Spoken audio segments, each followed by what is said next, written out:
Ok, alors on va commencer. Le nom de la prédication d'aujourd'hui, c'est prisonnier de Christ. Donc prisonnier de Christ. Prisonnier de Christ. Et on va commencer par Éphésiens, chapitre 3, verset 1.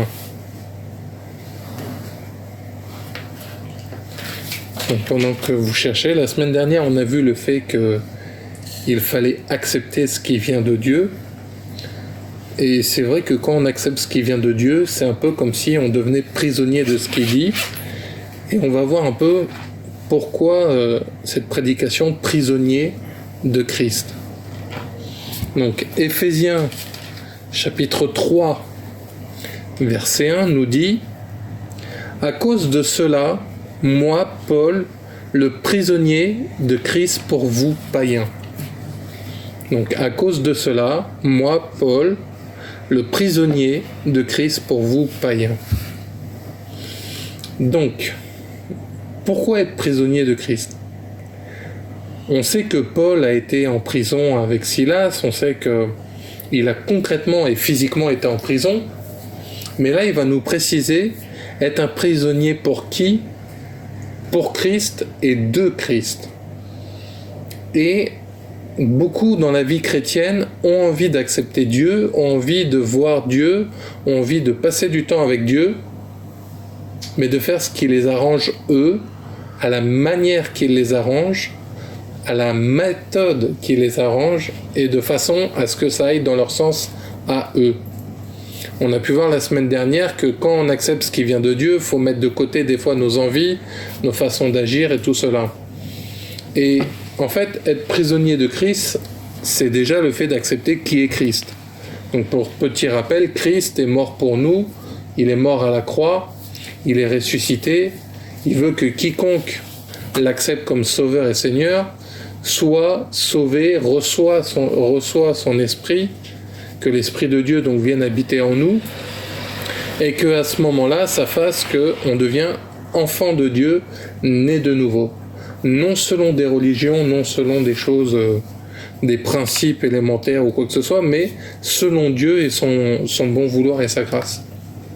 Donc déjà, pour commencer à être prisonnier de Christ, il faut être né de nouveau et accepter Jésus.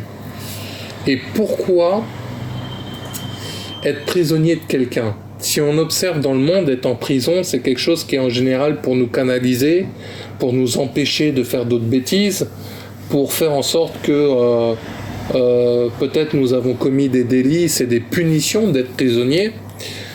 Si on se rappelle quand on jouait dans la cour d'école aux gendarmes et aux voleurs, il y avait la prison, où souvent la prison est un symbole de manquement, de comment dire, d'incapacité, d'impossibilité de bouger et de limitation.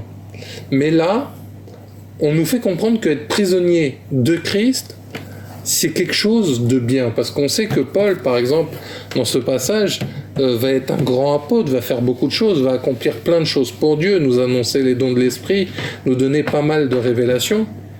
On dira de lui qu'il est l'apôtre de l'Esprit. Mais pourquoi se dire prisonnier de Christ? Et ça, c'est une question que peut-être tu as déjà lu ce verset, tu ne te demandes même pas pourquoi il emploie ce mot-là. Peut-être même tu n'as pas eu envie de savoir pourquoi il dit ce mot-là, parce que c'est les genres de prédications qu'aiment pas trop les chrétiens, c'est-à-dire celle où tu dois servir Dieu, celle où tu dois servir l'intérêt de Dieu, celui de Jésus, plus que le tien. Et c'est là où quand Dieu voudra te demander des choses qu'il faudra accepter, tu auras peut-être l'impression que c'est comme une prison, mais Dieu sait que c'est une bonne chose pour toi. Dieu sait que c'est ce qui va te faire avancer.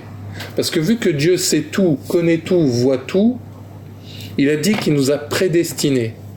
Qu'avant même la fondation, il nous avait conçus pour un projet, pour des mystères.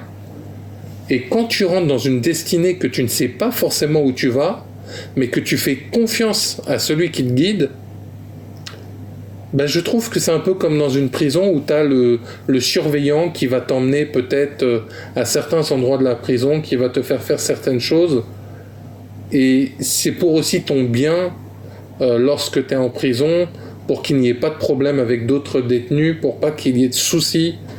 Et on voit que dans les prisons, il y a besoin de quelqu'un pour diriger, quelqu'un pour faire en sorte que l'ordre règne et que les choses soient bonnes. Donc cette prison de la vie, on nous dit qu'ici sur terre règne le péché, règnent les mauvaises choses, les mauvais esprits, qu'il y a des dominations démoniaques, des esprits méchants. Et on nous dit que Satan a aveuglé les gens de ce monde. Donc concrètement, on peut dire que le monde est une prison complète. Donc soit tu peux être prisonnier du diable, soit tu peux être prisonnier de Christ. Et c'est ça qui va faire toute la différence. Il y en a, ils sont prisonniers du péché, ils sont prisonniers des mauvaises choses, ils sont vers là où ça mène à la mort, parce que le péché mène à la mort. Peut-être pas aujourd'hui, peut-être que certains ce soir auront un accident de voiture à cause de leurs bêtises, peut-être que d'autres, ça sera dans 20 ans qu'ils se rendront compte qu'ils ont certaines maladies à cause d'abus, de mauvaise vie. Peut-être il y aura des règlements de compte.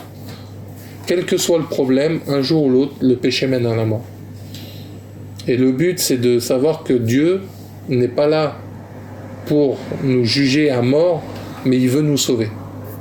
Mais il est aussi en train de prendre en compte la justice qui vient de lui et de savoir qu'un jour le péché, hélas, sera jugé et qu'il y aura un tribunal pour ça. Donc c'est pour ça que soit tu es prisonnier du diable et tu seras dans le péché, et que ça soit dans la chair, que ça soit dans les pensées, que ça soit dans les attitudes. Bon, je vais pas trop parler de ce qui peut être prisonnier du diable. Je pense que chacun comprendra. Ça peut être une addiction, ça peut être des choses perverses, des choses mauvaises, des mauvaises attitudes, des manques de respect, que ça soit à des autorités, que ça soit à tes parents, que ça soit envers toi-même. Enfin bon, tout ce qui est mal, tout ce qui peut être mauvais, peut te rendre prisonnier du diable. Et donc Dieu nous a libérés du péché au travers de Christ, comme je vous disais avec l'œuvre de la croix, et on va s'intéresser plutôt au côté prisonnier de Christ. Donc le prisonnier de Christ, il fait pas ce qu'il veut. Le prisonnier de Christ, il fait ce que Christ a envie. Parce que comme je vous expliquais, Christ est un peu le directeur de notre vie. Même si tu as l'impression que des fois que ta vie n'est qu'une prison, que tu sais pas quoi faire ni comment, peut-être si des fois tu te dis t'en as marre de jeûner, de prier, d'être saint, de chercher les bonnes choses, sache que si Dieu dans ce monde t'impose ces murs, t'impose la prison de la sainteté, si je pourrais dire ça comme ça, c'est pour te sauver, c'est pour ton bien, c'est pour que tu ne te perdes pas. Parce que quand Dieu te dit par exemple fuyez l'iniquité, fuyez l'impudicité, fuyez les querelles, fuyez la jalousie, peut-être tu te dis mais moi j'ai envie d'être colérique, moi je suis né comme ça, je suis un bagarreur, moi je suis une voleuse, moi je suis comme ci, mais ta bagarre pourrait t'amener à la mort. Tu sais jamais contre qui tu tomberas, tu pourras voler quelqu'un qu'il ne faut pas et peut-être tu iras en prison à vie. Peut-être qu'à ce moment-là, ça te paraît comme une perte, certaines choses. Peut-être tu amasses beaucoup d'argent. Peut-être tu amasses de façon illégale ou de façon bizarre. Peut-être tu as certains trains de vie. Peut-être tu collectionnes les hommes, les femmes. Mais à un moment, si Dieu sait que ce n'est pas bon pour nous, tu vas peut-être te dire, mais non, mais c'est pas juste. Pourquoi avant j'avais ça? Pourquoi maintenant on m'impose telle condition? Pourquoi maintenant on me donne ces façons d'agir? Pourquoi faut demander pardon? Moi avant j'étais quelqu'un qui insultait, moi avant j'étais quelqu'un qui me faisait respecter, moi j'étais de telle ou de telle façon. Pourquoi faudrait tendre la joue gauche? Pourquoi faudrait aimer celui qui nous fait du mal? Pourquoi faudrait faire du bien aux autres comme si c'était à nous-mêmes? Pourquoi Jésus, tu nous demandes de donner, si on nous prend notre chemise, donne aussi le manteau qui va avec? Et tout ça peut te paraître une prison, et ça peut te paraître même incroyablement infernal pour toi. Parce que quand Jésus dit par exemple que en mon nom vous serez persécutés, on dira faussement des choses de vous. Peut-être que tu n'as pas envie qu'on dise des fausses choses de toi. Peut-être que tu n'as pas envie d'être persécuté. Peut-être que quand la parole de Dieu dit que à cause de moi vous serez persécutés, tu te dis mais j'ai même pas envie d'être persécuté. Mais Dieu, lui, il veut que tu sois un prisonnier de Christ pour lui. Parce qu'il y a plus de gloire à être persécuté pour le nom du Sauveur que de faire ce qu'on veut et de se perdre dans le péché. Et c'est pour ça que déjà ce premier verset nous dit que Paul est prisonnier pour qui ? Pour les païens. Le fait d'être prisonnier de Christ va t'amener à servir les autres.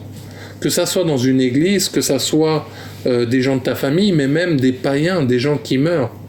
La parole de Dieu a été annoncée, si vous lisez le Nouveau Testament, à des gens méchants, à des prostituées, à des gens qui faisaient le mal, à des collecteurs d'impôts, à des personnes qui, d'après les critères de l'époque, ne rentraient pas.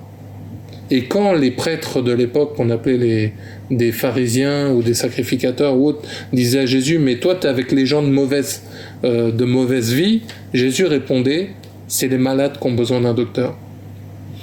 Donc pourquoi être prisonnier de Christ ? Peut-être ça t'ennuierait d'aller parler à un SDF, peut-être ça t'ennuierait de parler à ta famille à qui tu n'as pas parlé depuis des années, peut-être ça t'ennuierait d'aller vers quelqu'un qui est proche de toi, mais Dieu veut le sauver aussi. La grâce qui a coulé sur toi, Dieu veut qu'elle coule sur tout le monde, car Dieu veut que personne ne se perde. Et vu qu'il veut que personne ne se perde, même des méchants. Mais peut-être que toi, tu te dis, mais non, le dealer au coin de la rue, lui, il ne mérite pas, c'est un méchant, il donne de la drogue à des gens. Mais c'est parce qu'il est prisonnier du diable qu'il en est là. Il y a des gens qui font des assassinats, des choses mauvaises, c'est parce qu'ils sont eux-mêmes enfermés dans le péché. Et Dieu veut sauver tout le monde. Et peut-être tu te dis, moi, je suis gentil, je ne fais rien de mal, Dieu dit que rien que tes pensées peuvent te condamner. Et rien que si tu regardes une femme ou un homme d'une mauvaise façon, ça peut te condamner. Même si tu es silencieux ou silencieuse, c'est pas parce qu'on n'entend pas tes pensées ou tes façons d'agir que Dieu, lui, ne les voit pas, parce qu'il dit que tout est à nu devant lui. Et il dit, dans le livre de la vie, tout ce que tu fais sera recensé.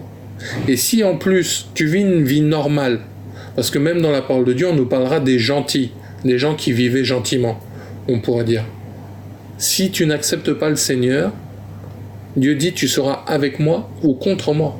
Donc aussi gentil que tu puisses être, le premier péché serait de ne pas accepter Jésus comme Sauveur et Seigneur selon ce que lui demande, pas ta méthode à toi, encore une fois. Donc c'est pour ça que tu seras prisonnier du péché, du diable, même si tu penses être gentil, même si tu penses être comme ça. Et si Dieu a mis son plan pour qu'il y ait la croix, pour qu'il donne son Saint-Esprit et que beaucoup soient sauvés, c'est pour que beaucoup en bénéficient. Il dit, hélas, que beaucoup d'appelés mais peu d'élus, beaucoup seront appelés à se repentir, beaucoup entendront parler de Dieu, mais hélas, certains n'accepteront pas ou ne voudront pas ou rejetteront Dieu. Mais comme il est dit dans Romains 10, comment feront-ils si personne n'est là pour leur annoncer ? Donc c'est pour ça que être prisonnier de Christ, c'est être capable d'annoncer aux païens. Et le païen, c'est pas forcément que l'inconnu dehors, hein, ça peut être ta famille, ça peut être tes enfants. Et Dieu veut t'utiliser pour leur parler. Peut-être t'imagines qu'il faut faire des grandes campagnes d'évangélisation. Non, des fois ça peut être ton attitude, des fois ça peut être ta façon d'agir, ça peut être la personne que tu étais avant. Comme je disais il y a quelques instants, Dieu peut mettre en place une structure autour de toi comme une sorte de prison. Tu étais colérique, tu buvais de l'alcool, tu faisais n'importe quoi. Dieu va t'emprisonner dans « Non, tiens-toi droite, sois sans alcool, sois dans la pureté. S'il le faut, ne t'énerve pas. Et quel que soit ton penchant ou ton vice, Dieu nous a donné le Saint-Esprit pour pouvoir en sortir. Peut-être tu n'y arriveras pas tout de suite. C'est un peu comme une désintox, mais l'Esprit de Dieu a dit « Je serai toujours là pour que tu arrives enfin à être libéré de ça. » Dieu préfère quelqu'un qui veut avoir une bonne conduite, même si ça prendra du temps, mais au moins qu'il y essaye, plutôt que quelqu'un de faux qui dit « je veux » et qui ne fait pas. Donc c'est pour ça qu'être prisonnier de Christ, c'est vraiment le fait de vouloir le servir, être prêt à parler à des gens, peut-être à des collègues, peut-être à des inconnus, mais tu te dis, mais non, mais moi je suis timide, moi je suis ci, moi je suis ça. Mais Dieu peut te demander, s'il te plaît, sans ça, peut-être ils ne seront pas sauvés. Peut-être tu seras la personne qui fait que il a besoin de leur parler. Alors j'aimerais tout de suite te dire, ne te mets pas la pression. Parce que Dieu sait ce que tu es capable de faire et ce que tu n'es pas capable de faire. Il sait qu'est-ce qu'il est faisable de faire. Parce que des fois, quand on te dit il faut faire ce que Dieu demande, tu crois qu'il faut créer une église, tu crois qu'il faut faire un ministère, tu crois qu'il faut parler à 10 personnes par jour. Il y en a qui le peuvent et d'autres qui ne le peuvent pas. Dieu sait qu'est-ce que tu auras besoin de faire avant d'y arriver. Donc ne te stresse pas, mais c'est pas aussi une excuse pour dire moi je sais pas, je fais pas. Ça sera un équilibre que ta relation personnelle avec Dieu fera la différence. Être prisonnier de Christ, c'est aussi le fait de devoir connaître qui est ce Jésus-Christ, qui est ce Dieu qui s'est manifesté au travers de sa parole, de la croix, du Saint-Esprit. Et être prisonnier de Christ, ça sera aussi ce fait de devoir apprendre à le connaître, de devoir apprendre à savoir qui il est, qu'est-ce qu'il veut, que dit sa parole, pourquoi marcher avec lui. Parce que c'est bien de vouloir aller vers les autres, quel que soit le païen qui est en face, mais si toi-même tu connais pas ton Dieu, qu'est-ce que tu auras à donner? C'est comme si je te demande de l'eau et tu n'as même pas une bouteille d'eau sur toi, qu'est-ce que toi-même tu auras à me donner à part rien? Et c'est pour ça que il faut pouvoir apprendre à le connaître. On va voir encore un autre verset dans Éphésiens chapitre 4. Donc Éphésiens chapitre 4, verset 1. Qui nous dit, donc Éphésiens chapitre 4 verset 1, « Je vous exhorte donc, moi le prisonnier dans le Seigneur, à marcher d'une manière digne de la vocation qui vous a été adressée. » Donc, on voit que le prisonnier a une vocation à faire ce qui lui a été adressé. C'est-à-dire que, comme je vous disais, Dieu veut qu'on le connaisse. Souvent, il dira, faites en tout temps des prières, demandez-moi, invoquez-moi, cherchez-moi et vous me trouverez. Cherchez le royaume des cieux et ma justice et tout vous sera donné ensuite. C'est un peu comme une prison. On te dit, peut-être tu te dis, mais attends, en gros, on me tend une carotte pour me faire avancer. Non, Dieu te dit clairement, et il ne s'est jamais caché, si tu viens avec moi, le chemin, il sera étroit. Le chemin, il sera sinueux. Mais grand et large la porte qui mène à l'enfer. Et c'est ça que il dit, apprenez à me connaître. Dans Jérémie 33.3 de mémoire, il nous dira, cherchez-moi tant qu'il est possible, je vous révélerai des grands mystères. Dieu a toujours eu envie de se faire connaître. Même quand Adam et Ève étaient dans cette sorte de prison, belle prison qui était le jardin d'Éden, on pourrait presque dire, c'était un cadre qui était bien pour eux. Certains diront que c'était peut-être une prison, d'autres non, le paradis. Mais il faut comprendre que à ce moment-là, Dieu cherchait à les connaître. Tous les soirs, il les visitait. Tous les soirs, il avait peut-être des discussions. Peut-être il demandait à Adam, alors comment tu as trouvé ce que tu as appelé un lion aujourd'hui? Comment tu as... Ève, tiens, aujourd'hui, tu as vu une autruche. Comment tu l'as trouvé? On ne sait pas de quoi il parlait. Peut-être des fruits. Mais il y avait quelque chose qui cherchait à se connaître. Et comme Dieu se place en tant que père, il veut connaître ses enfants, il veut les observer, il veut regarder comment ils réagissent, comme un père ou une mère avec son bébé. Et c'est pour ça que, des fois, peut-être même en prenant l'exemple des enfants, ils auront l'impression d'être dans une prison. T'as pas le droit de sortir, tu peux pas faire n'importe quoi, tu dois ranger ta chambre, tu dois aider tes parents, mais on sait que toutes ces règles sont là pour amener à ce que l'enfant vive bien. Mais c'est pareil, en Christ, on ne voudrait pas vivre bien avec Dieu non plus. Nous, vivre bien avec Dieu, on va se dire que notre vocation, c'est être la tête et non la queue. C'est d'être la puissance, c'est d'être dans la prospérité, c'est d'être à manifester les miracles et les signes. Ce n'est pas mauvais parce que Dieu a dit qu'on le ferait, mais c'est aussi Dieu qui dira, vous prophétisez en mon nom, vous chassez les démons, vous guérissez les malades, arrière de moi, je ne vous connais pas, vous qui commettez l'iniquité. Donc c'est pour ça que Dieu veut qu'on vive ce qu'il veut qu'on vive. S'il a décidé que toi, tu dois être un père de famille ou un homme de Dieu, ou si tu dois être une mère qui élève ses enfants, qui peut-être eux seront des grands serviteurs, mais que toi, ton rôle sera été d'aider ses enfants, peut-être que Aton te demandera d'être un homme ou une femme d'affaires, mais qui soutiendra des églises qui, eux, feront ce que tu n'as pas le temps de faire, d'aller parler aux païens, par exemple. Mais il faut que tout ça soit selon ce que Dieu dit et demande, selon la vocation de chacun. Et selon le Saint-Esprit que chacun nous connaîtrons. On pourrait même dire qu'on est le temple du Saint-Esprit. Nous-mêmes, nous sommes une prison pour le Saint-Esprit, parce que soit on lui fait vivre des choses bonnes, soit on lui fait vivre des choses mauvaises. Ce que tu vois, le Saint-Esprit le verra. Ce que tu entends, le Saint-Esprit l'entendra. Ce que tu touches, le Saint-Esprit le touchera avec toi, parce qu'il est en toi. Donc cette prison, ce prisonnier de Christ, on le voit même pour le Saint-Esprit qui est obligé d'habiter en nous qui de base étions pécheurs. Mais on voit que là, c'est pour nous transformer, pour nous rénover, nous réhabiliter. Et c'est pour ça que être prisonnier de Christ, c'est vraiment afin d'amener les choses à Dieu. Mais pas que les gens autour de nous. Parce que si toi-même t'amènes des gens à Dieu, mais que toi-même t'es pourri, c'est quoi l'intérêt? C'est quoi de vanter par exemple les qualités d'une voiture, mais si le moteur est pourri et rouillé et que la carrosserie est cabossée? Si toi-même tu vis dans un environnement qui n'est pas bon, mais que tu vantes des choses, les gens regarderont là d'où tu viens, mais pas là où tu vas. Même si toi tu sais que tu vas à un certain endroit, les gens des fois s'arrêteront à des choses terre à terre. Pourquoi il est comme ça? Pourquoi il est méchant? Pourquoi elle fait des mauvaises choses? Pourquoi elle est voleuse? Pourquoi on ne peut pas lui faire confiance? Mais pourtant il parle de Dieu, mais pourtant elle a toujours le mot Jésus à la bouche. Mais en fait, est-ce que tu es vraiment prisonnier ou prisonnière de Christ, ou tu es prisonnière ou prisonnier de toi-même, de tes envies ou de ceux du diable? Et c'est ça que, dans cette vocation, il faut pouvoir écouter Dieu. Il faut pouvoir chercher Dieu. Pas chercher les hommes, pas chercher des lieux. Bien que ce n'est pas mauvais, parce que Dieu utilise des hommes, des femmes et des lieux pour qu'on le trouve. Mais Dieu veut que tu le cherches lui d'abord. Il n'a pas dit prisonnier du pasteur, prisonnier de l'apôtre, prisonnier du prophète, prisonnière de l'église, prisonnière de la chorale ou quoi que ce soit.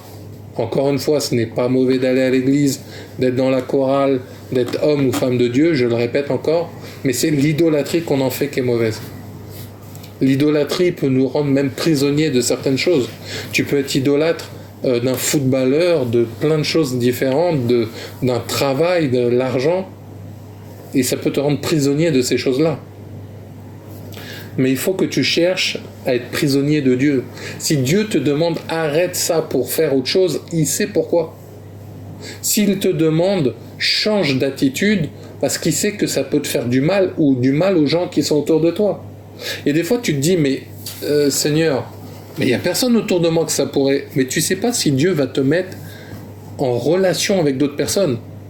Imaginons quelques instants, Dieu veut que tu deviennes chef d'entreprise. Est-ce que tu saurais gérer tes comment on appelle ça, tes employés, tes ouvriers? Est-ce que tu serais capable de gérer tes futurs clients, quels que soient leurs niveaux sociaux? Est-ce que tu serais capable de vivre en groupe, par exemple?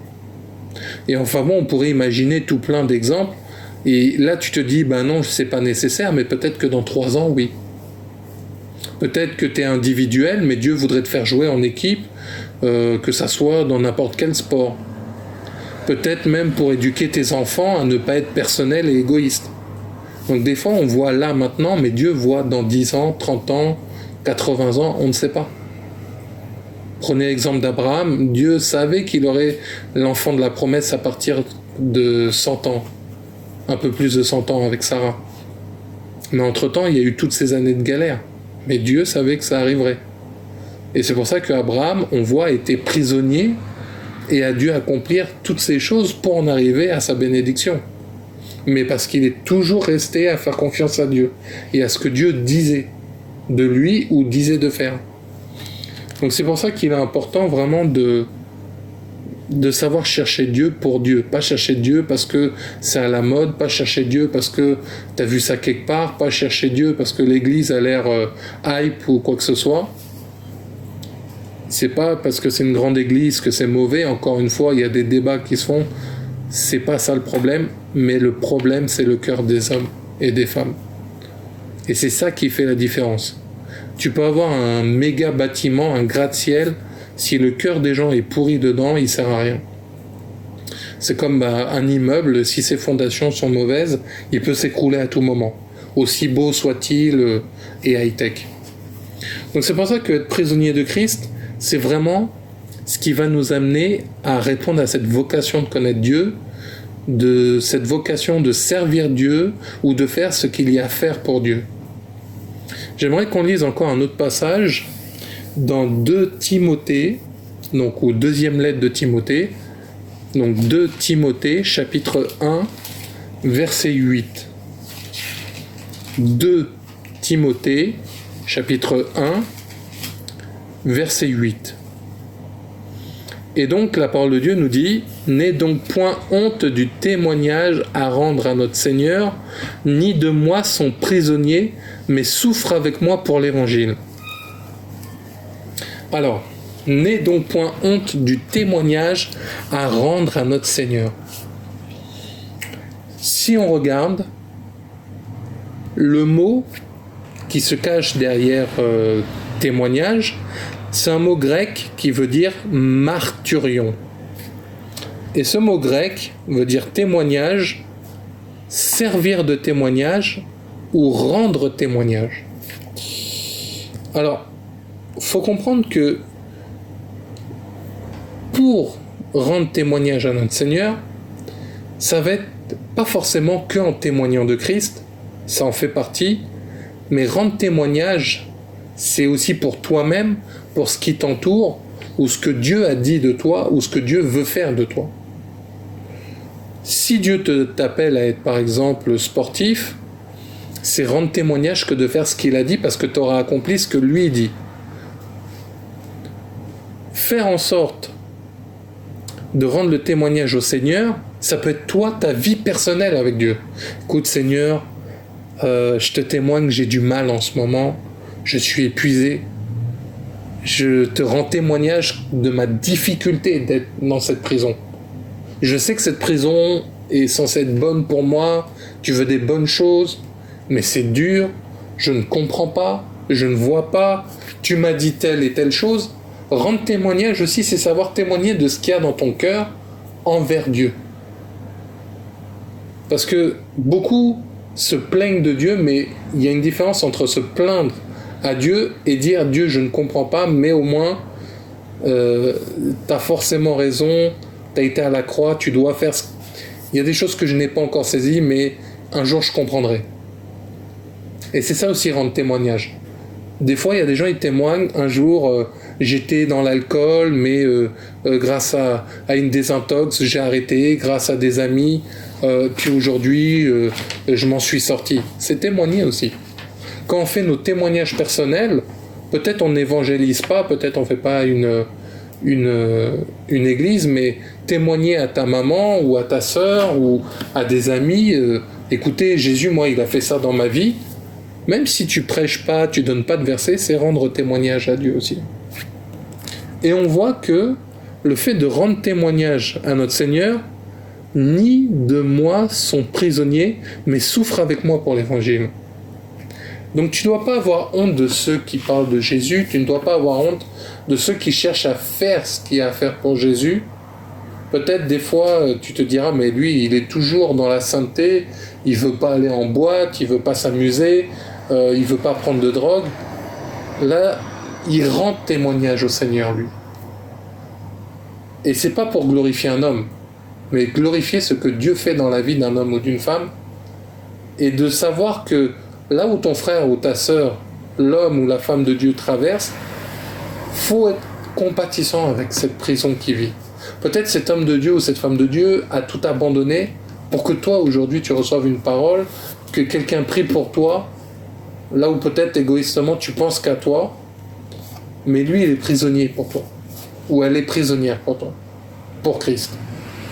Donc c'est pour ça qu'il nous dit de rendre témoignage, de ne pas avoir honte de ces gens-là et de souffrir avec eux pour l'évangile. Encore une fois, souffrir avec eux, ça ne veut pas dire que Dieu va te demander de faire des grandes choses, de parler à 10 000 personnes, mais peut-être ton soutien dans la prière, peut-être ton soutien, une parole, des fois, ça va, ça se passe bien. Si tu vois même que la personne est en manquement, qui sait, est-ce que tu as mangé aujourd'hui ? Est-ce que, et je dis pas ça que pour les hommes ou les femmes de Dieu, ça peut être ton frère, ta sœur. Il y a des gens dans l'église qui ne mangent pas. Il y a des gens, ils sont étudiants ou étudiantes, ils n'ont pas de quoi manger. Des fois, tu vas les donner à manger aux pauvres dehors, mais il y a des pauvres dans ton église. Et il faut savoir souffrir avec eux. L'évangile n'est pas que parler, l'évangile est agir aussi. L'évangile est le fait d'aider ceux qui sont proches de toi. Et c'est pour ça que il faut comprendre que souffrir avec tes frères et sœurs.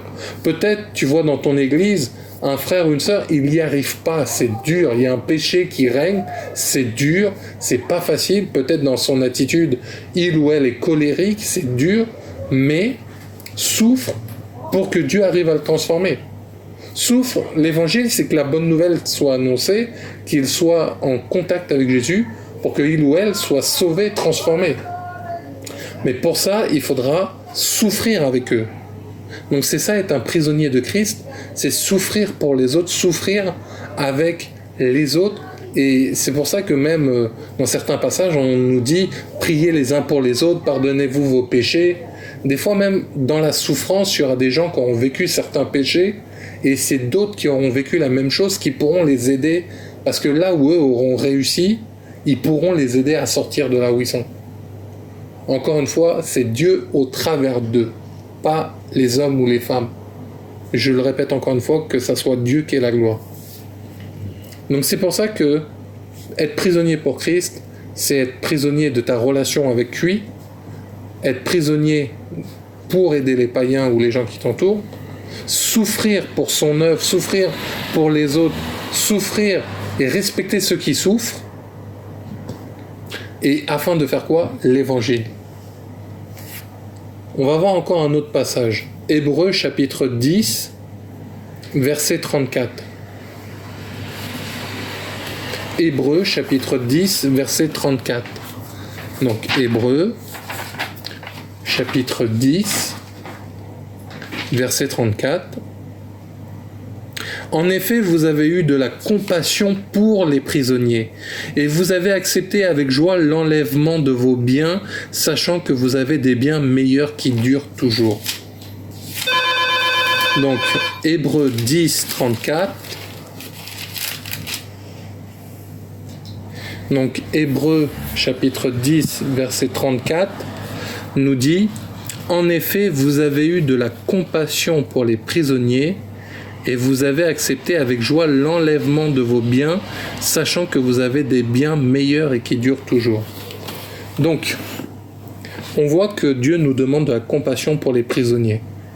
Donc ça peut être la compassion pour les prisonniers du diable, afin de les évangéliser, de la compassion pour les prisonniers qui sont peut-être être veuves, être orphelins, être pauvres, ça peut être une prison pour des gens aussi, et ça va nous amener à les aider. Des fois, même peut-être annoncer l'évangile sera leur donner à manger, aider des gens qui en ont besoin. Des fois, même des prisonniers, ça peut être des gens qui, par exemple, doivent déménager quelque chose, mais qui n'ont rien pour le faire, pas de voiture, et qui ne savent pas comment s'en servir. Être prisonnier, ça peut être prisonnier d'une situation. Tu ne sais pas comment t'en sortir, tu ne sais pas comment faire. Donc on voit que tu peux avoir de la compassion envers quelqu'un qui se sent emprisonné. Avoir de la compassion envers quelqu'un qui se sent prisonnier de quelque chose. Peut-être tu as une femme qui ne sait pas comment sortir de ses problèmes, elle est prisonnière de sa vie, ou un homme, et c'est là où, quand tu regardes, on te demande d'avoir de la compassion pour ces gens-là. Tout à l'heure, on voyait qu'il y a des gens qui, pour Dieu, sont prisonniers de Christ, qui servent, qui mettent leur vie pour ça. Et Dieu nous fait remarquer qu'on pourra avoir de la compassion pour eux, et qu'en plus, on accepte avec joie l'enlèvement de vos biens, de nos biens. Donc, comme je disais au début, quand Dieu t'enlève, peut-être tu gagnais beaucoup d'argent en vendant de la drogue, peut-être tu faisais plein de bêtises, c'était un gain pour toi. Dieu déjà, il te demande d'avoir la joie que ça soit enlevé. Il dit dans la parole que la tristesse, selon le monde, produira la mort, mais la tristesse selon Christ donnera la vie, donnera la repentance.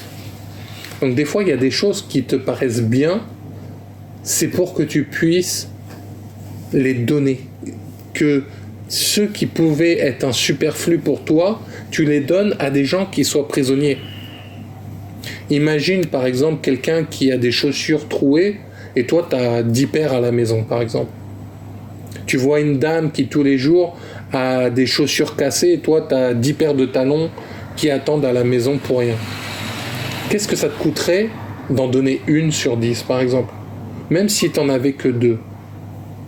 Des fois Dieu nous demandera quelque chose qui nous coûte, et c'est pour ça que Jésus a dit de la femme qui avait donné que 2 pièces qu'elle avait donné plus que tout le monde à ce moment-là. Des fois dans nos biens, Dieu te dira aide cet homme ou cette femme de Dieu, aide cette église, aide ce frère, cette sœur, aide-les, parce que Dieu sait qu'ils sont prisonniers pour Christ. Et Dieu sait que, en plus, il veut que ça soit de la joie, parce que il faut que tu comprennes. Peut-être tu vas te dire que, mais regarde, cet homme, cette femme de Dieu, cet homme, cette femme, cette frère, cette sœur, cette personne, il a de l'argent, il n'a pas d'argent, il est comme ci, il a une maison. Quelles que soient les bonnes excuses que tu trouverais pour ne pas leur donner, si tu donnes par compassion pour Dieu, c'est-à-dire que c'est à Dieu que tu as donné. C'est pour ça que Jésus dira « Vous m'avez donné à boire quand j'avais soif, vous m'avez donné à manger quand j'avais faim, quand j'étais en prison, vous êtes venus me visiter. » C'est pas que Jésus a vécu toutes ces choses-là, mais il dit « Ceux qui donnent un verre d'eau à un de mes enfants, c'est comme si c'était à moi que vous l'aviez fait. » Donc quand tu donnes à un prisonnier de Christ avec compassion, comme il nous dit là, c'est pas à moi que tu donnes. Même si la chose venait dans mes mains. Ce n'est pas peut-être ce SDF, ce n'est peut-être pas à qui que ce soit, même si tu le donnais au président de la République, mais tu donnes à Dieu. C'est comme si Dieu t'a prêté quelque chose que tu donnes à quelqu'un. Et tu fais ça pour Dieu. Donc c'est pour ça qu'il te demande d'avoir de la joie. Parce que peut-être tu dis, mais attends, j'aurais plus, comment je vais faire? Mais Dieu, il dit, tu dois avoir la joie parce que c'est à moi que tu as donné. Et Dieu, il dit, tout ce que vous donnerez en mon nom, vous le recevrez au centuple. Que vous ayez perdu femme, enfant, maison, travail, il vous rendra au centuple. Mais des fois, son centuple à lui sera spirituel ou physique, parce que des fois, on se dit, je donne 10, il m'en rendra 100. Je donne 10, il m'en rendra 10 000. Mais des fois, Dieu, tu lui donnes 10, mais il te donne un mariage. Tu lui donnes 1000, et il te donne un enfant. Alors, bien sûr, c'est des exemples. C'est pas pour dire, bon bah Dieu, on fait des comptes ensemble. Peut-être tu feras des choses pour Dieu et tes parents ou ta famille qui étaient bloqués dans certaines choses, bah il y aura des déblocages. Peut-être que dans ton entreprise, il y aura des choses qui vont se débloquer parce que tu auras fait pour Dieu. Donc peut-être que tu ne te diras pas que c'est venu dans ta poche personnellement, mais ça aura eu un don pour quelqu'un et ça avantagera. Et c'est des fois peut-être que quelques années, quelques mois ou quelques semaines plus tard, que tu te rendras compte que, tiens, j'avais fait ça pour Dieu et Dieu m'a débloqué ma situation. Je passais des épreuves, des ci, des ça, et Dieu m'en a délivré parce que j'ai donné.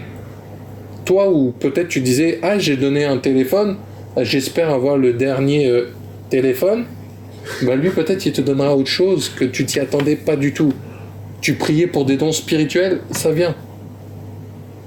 Donc c'est pour ça que laissez Dieu vous donner comme il a envie de donner.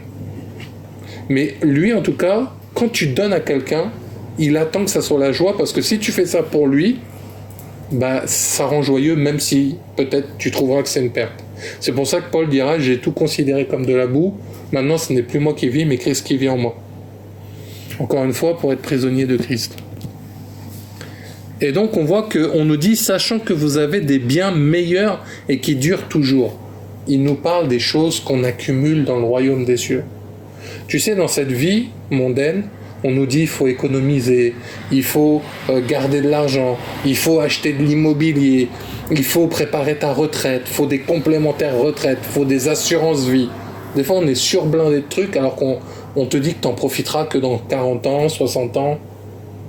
Et on fait ça naturellement, mais on ne se dit pas que lors du repos dans le Seigneur, parce que la mort physique n'est juste un passage vers la vie éternelle, en espérant que sa vie éternelle n'est pas l'enfer éternel, et bien là-bas, tu es en train de stocker de la retraite aussi, si on peut appeler ça comme ça.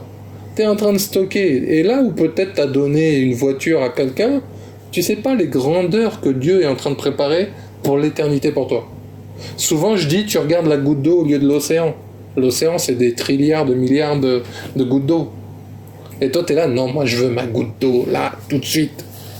Mais tu sais pas que Dieu peut te donner 1 million plus tard.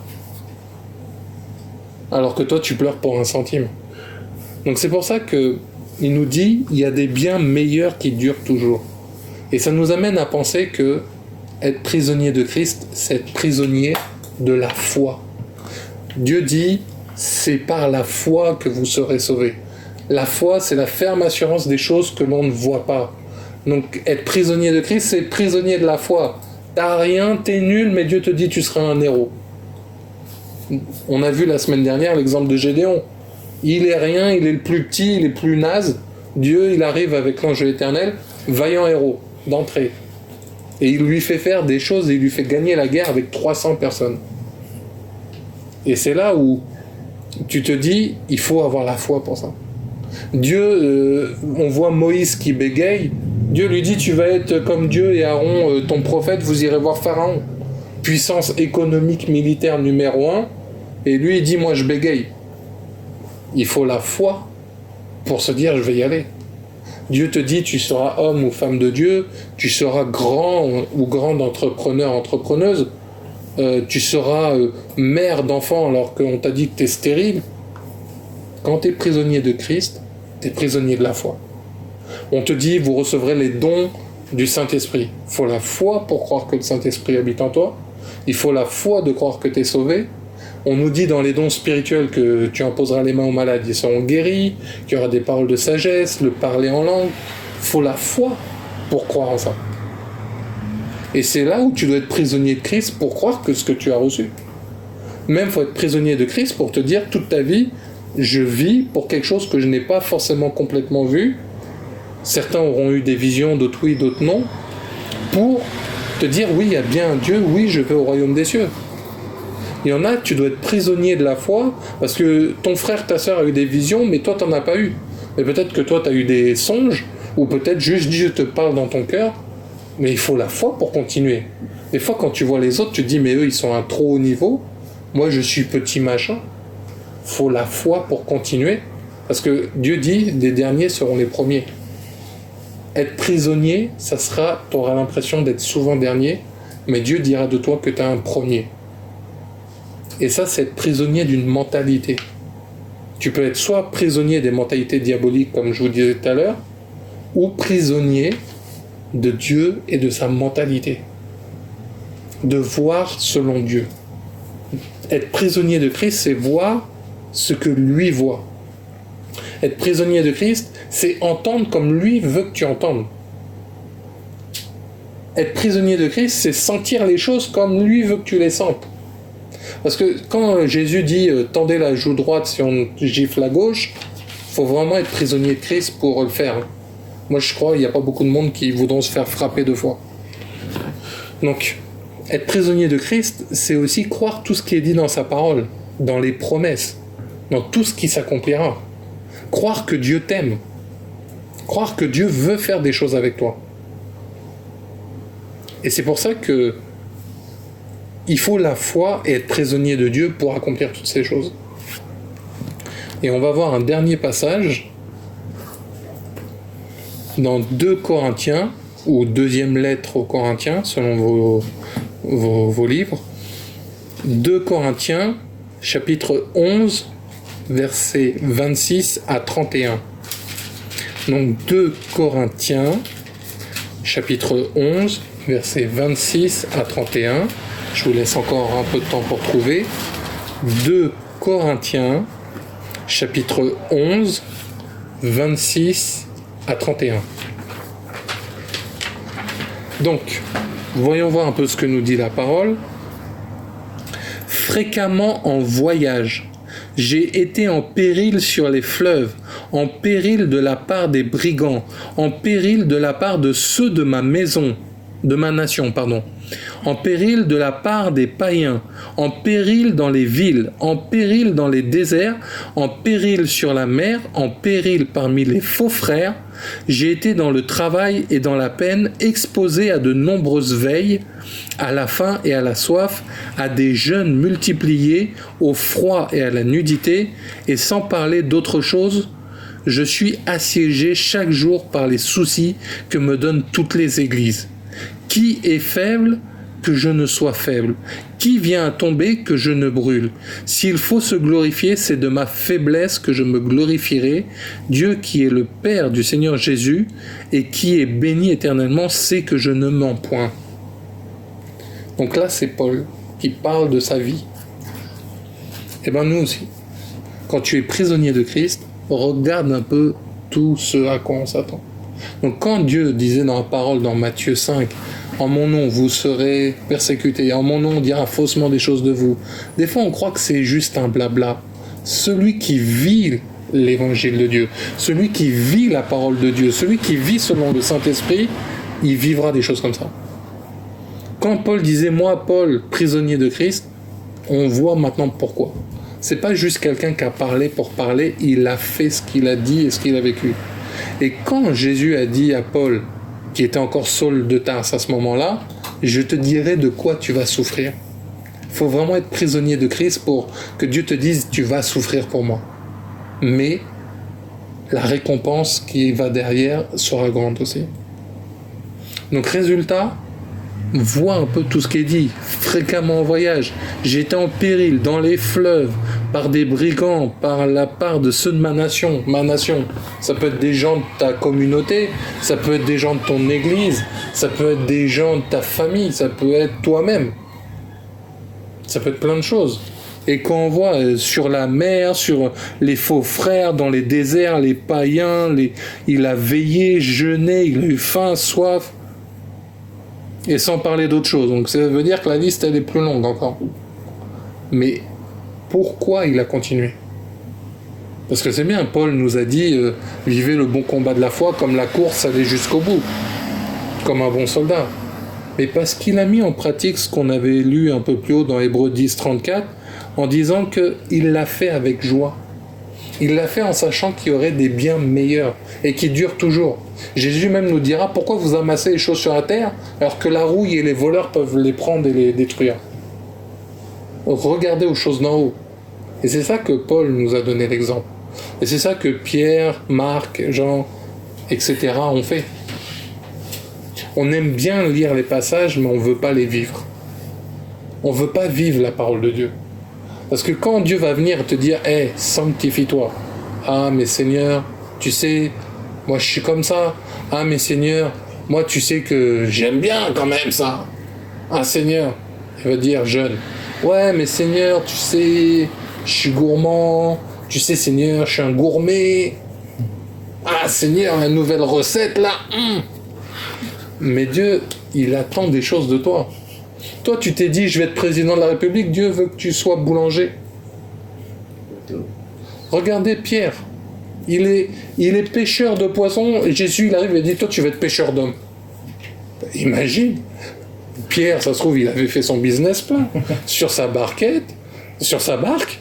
Peut-être il imaginait déjà la customiser, alors je vais rajouter une voile, je vais mettre une ancre, et puis je vais mettre un petit moteur dessus. Bon, quoi qu'à l'époque, ça n'existait pas, mais... Je vais mettre des petites peintures, on sait jamais. Et Jésus, il arrive, il dit, prête-moi ta barque. Déjà, ce que toi, tu fais de toi-même, Jésus, il dit, donne. Il a dit, donne, ta barque, tu me la donnes. Moi, je vais l'utiliser pour annoncer la parole de Dieu. Tu vois, quand tu es prisonnier de Christ, Dieu prendra ce qu'il y a à toi, il en fera ce qu'il y a à lui. Et il arrive comme ça, il fait une prédication sur l'eau. À l'aise. Et à la fin, pour dire quoi Pierre, c'est bon, tu seras plus pêcheur, mais tu seras pêcheur d'hommes. Tu iras annoncer ma parole, tu iras faire ci, tu iras faire ça. Et les rares moments où Pierre va réutiliser ses anciens dons, c'est pour faire quoi Pierre, faut payer les impôts, va pêcher un poisson, il y aura une pièce d'or dedans. C'est là où Pierre va ressortir la canne à pêche. Et quand Jésus, il l'a rogné plusieurs fois et tout ça. Qu'est-ce qu'il a fait? Il est retourné à la pêche. C'est pour ça que dans l'Acte des Apôtres, on verra que quand Jésus va revenir et va commencer à lui dire va plutôt pêcher de ce côté-là. Même Pierre, à ce moment-là, il sera, je crois de mémoire, on nous dit qu'il est tout nu, il se jette dans l'eau parce qu'il a reconnu, en fait, mince, c'est Jésus qui est là. Donc c'est pour ça que Dieu prendra, quand tu es prisonnier de Christ, il prend ce qu'à toi, il en fait ce qu'il en veut. Il peut le changer du tout au tout. Prends l'exemple de Moïse. Il était bègue et il a fini prophète et a guidé un peuple de millions de personnes. Prends Abraham, c'était pas un guerrier, il a fait la guerre pour aller sauver Lot. Prends exemple sur Salomon, David. David, c'était un gars qui faisait des petites brebis, du moins, il les gérait. Et est-ce qu'on lui a dit qu'il allait gérer tout un empire? Qu'il allait être roi d'Israël, juge, prophète, et qu'il allait gérer des problèmes entre la Judée, la Samarie, diverses choses, que son fils construirait un temple, il y aurait des guerres, il va construire l'arche de l'Alliance, et moi il va garder l'arche de l'Alliance. Non, lui, ça se trouve, il s'était fait son planning, je vais avoir 100 brebis, tous les mois j'achète une nouvelle, j'en vends une autre, je fais du lait. Peut-être même il s'imaginait même pas dans le business, il se disait quand est-ce que viendra le jour de ma mort. Mais c'est ça que Dieu fait. Quand tu es prisonnier de Christ, bizarrement il sait faire de toi un roi ou une reine en Christ. Et ça, peu n'ont envie de passer par le bas pour atteindre le haut. Beaucoup veulent passer directement en haut. Et le problème, si tu es en haut et que tu connais pas les hauteurs, tu auras le vertige. Et tu tomberas un jour ou l'autre. Si tu sais pas tenir droit, tu tombes. C'est pour ça qu'il est important de savoir que quand tu es prisonnier pour Christ, c'est pas simplement genre tu es en prison, tu as été vilain, tu es assis dans une cellule. Dieu est en train de te former. Par exemple, il y a des gens qui en prison se forment à faire des études ou des choses, et certains sortent de prison dans le monde et retournent presque à leur bêtise, et d'autres sortent avec des études, avec des nouvelles connaissances, et en feront quelque chose. Et bien avec Christ, c'est pareil, quand on est prisonnier pour Christ, t'es comme une pierre brute, et tu sors, t'es une pierre taillée, t'es un beau diamant. Et c'est ça que Dieu attend de toi. Et dans tous les cas, ça aura été un gain pour toi, pour les gens qui t'entourent, pour les païens, pour le ministère, pour le royaume de Dieu et pour ta vie éternelle.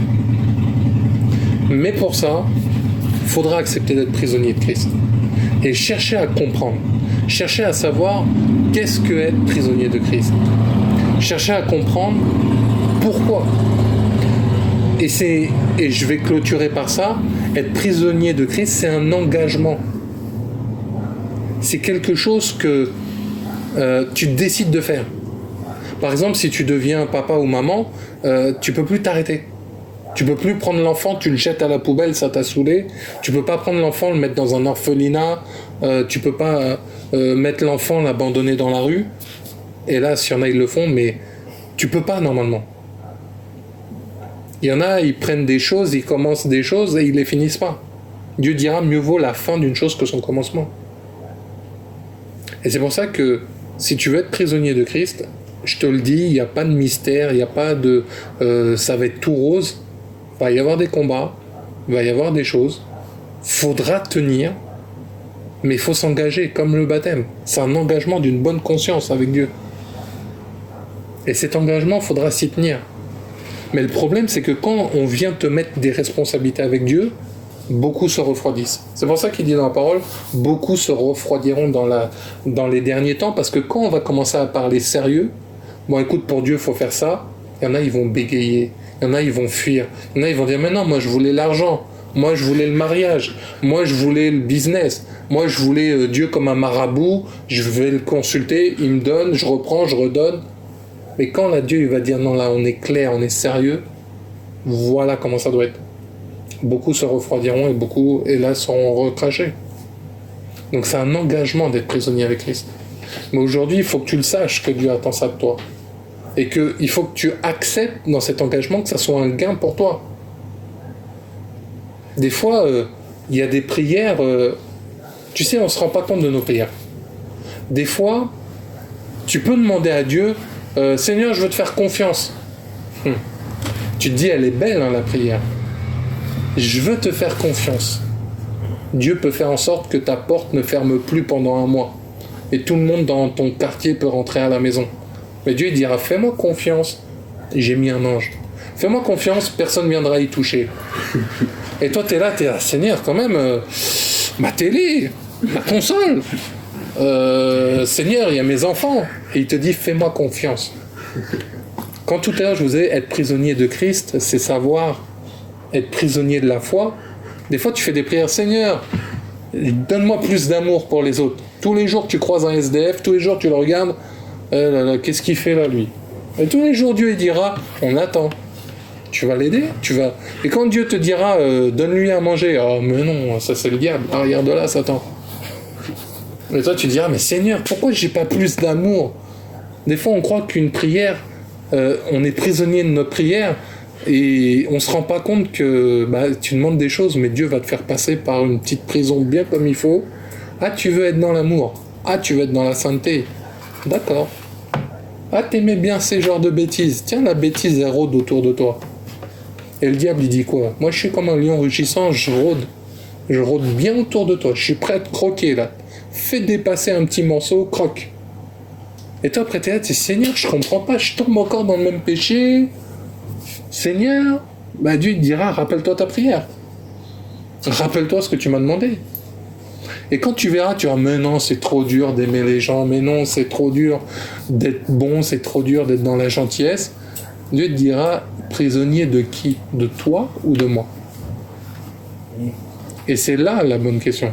Et c'est pour ça que quand tu viendras devant Dieu, soit il te connaît, il te dira bon et fidèle serviteur ou servante. J'ai presque envie de remixer la phrase en disant bon et fidèle prisonnier. Viens, je te connais.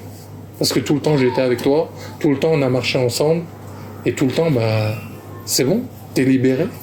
On a payé ta caution, celle de la croix. Tous les péchés ont été vaincus, la mort, parce que c'est Jésus. Donc, c'est pour ça qu'être prisonnier de Christ, t'auras tous les avantages, ceux qui ont vaincu le péché, ceux qui donnent le pardon, ceux qui guérissent, ceux qui délivrent, ceux qui donnent la vie éternelle. Et quand là, tu es libre, que tu sors de cette prison, c'est une vraie liberté. C'est pas juste, tu sors de prison et tu vas dans l'enfer de la vie. Donc voilà, c'est qu'est-ce qu'était être prisonnier de Christ. Amen. Amen.